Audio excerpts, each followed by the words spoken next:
Tight ना व्यवस्था है, साफ हुआ रास्ता है, टाइट ना व्यवस्था, मोबाइल का टॉर्च जल रहा है।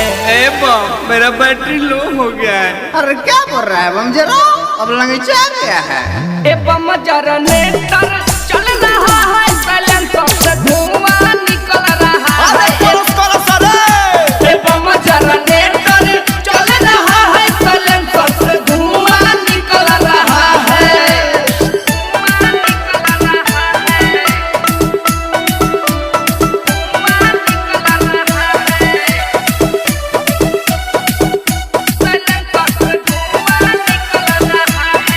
Recording by RRT Digital Recording Studio, Chhadadanu. कांवरियन की टोली गजबे लाया ऐसा सीन है, टोली पर जनरेटर लगा जो बिगड़ा हुआ मशीन है, बिगड़ा हुआ मशीन है।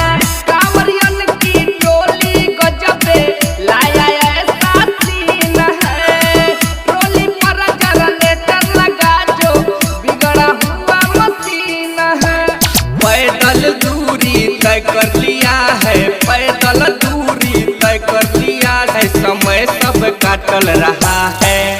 ए बम मेरा समय नहीं टल रहा है। अरे बम परहेज करो परहेज। ए बम जनरेटर चल रहा है, साइलेंसर से धुआं निकल रहा है।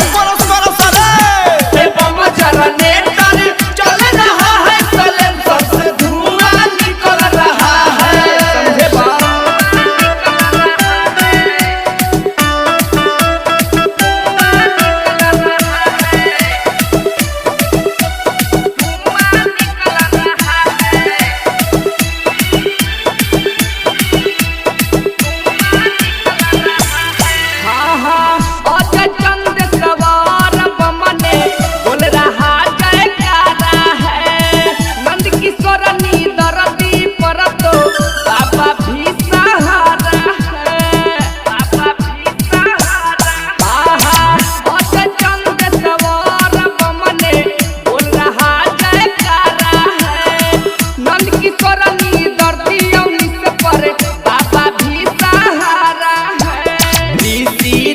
तो कह रहा है, ऋषि राज तो कह रहा है, गरम सूता गल रहा है। ए बम गरम सूता गल के सुनू गया है। अरे पानी डाल पानी डाल। अरे पानी डाल तो ए बच्चा। बम जनरेटर चल रहा है, साइलेंसर से